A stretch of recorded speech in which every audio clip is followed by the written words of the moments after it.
गुजरात शहर में एक लड़का रहता था जिसका नाम उत्कर्ष था, जो 35 साल का था। उसने सोचा कि मैं अपने परिवार के साथ पिकनिक के लिए देहरादून जाऊं, जहां उसने 6 से 7 दिन अपने परिवार के साथ बिताए।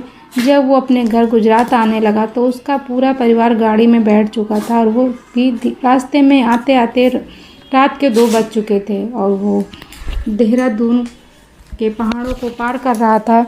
तब सड़क एकदम सुनसान पड़ी थी और पूरी सड़क पर सन्नाटा छाया हुआ था। अचानक उत्कर्ष की गाड़ी के आगे एक औरत दिखाई दी, जिसके काले घने लंबे बाल और सफ़ेद रंग की साड़ी पहनी हुई थी और वो दूर से ही हाथ हिलाकर गाड़ी को रोकने का इशारा कर रही थी। औरत को देखकर उसकी माँ ने कहा, बेटा गाड़ी मत रोको, पता नहीं ये कैसी औरत होगी जो रात के समय सड़क पर घूम रही है। क्या पता ये कोई लुटेरी हो या फिर कोई बुरा साया।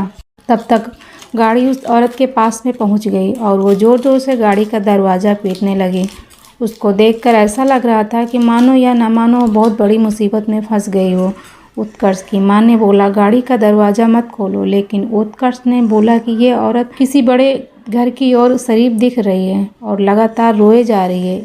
एक बार इससे बात कर लेता हूँ। और उसने गाड़ी का दरवाज़ा खोलकर पूछा, क्या बात है और आपको कहाँ तक जाना है, आप रो क्यों रही हो?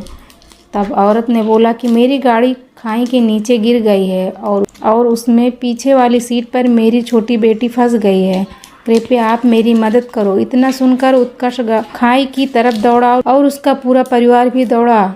उत्कर्ष सड़क के नीचे खाई में उतरा और गाड़ी का दरवाज़ा पीटने लगा, लेकिन दरवाज़ा नहीं खुल रहा था और उसने किसी तरह से ईंट से पीटकर गाड़ी का कांच तोड़ा और लड़की को उतार लिया। वो लड़की लगातार रोए जा रही थी। मैंने बोला, बेटा तुम्हारी मम्मी पीछे खड़ी है, अपनी मम्मी के पास जाओ। वो लड़की मम्मी मम्मी बोले जा रही थी। फिर मैंने उसको अपनी गोदी में उठा लिया और ऊपर आने लगा। तभी मेरी निगाह गाड़ी के आगे वाली सीट पर पड़ी। शीशे के अंदर कुछ धुंधला धुंधला सा दिख रहा था।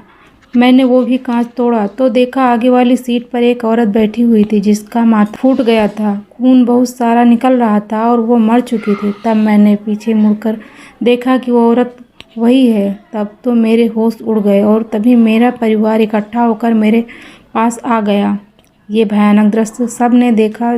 जो औरत मर चुकी थी उसी ने हमसे मदद लेकर अपनी बच्ची को बचाया। रात में हमें उसके बाद वहाँ कोई नहीं दिखा। हमने आवाज़ भी लगाई तो वो औरत दोबारा नहीं आई और हम बच्ची को लेकर अपने घर आ गए। अभी तक वो लड़की हम लोगों के साथ हमारे घर में रहती है। उसकी माँ ना तो हमें कहीं दिखाई दी और ना ही कभी परेशान किया।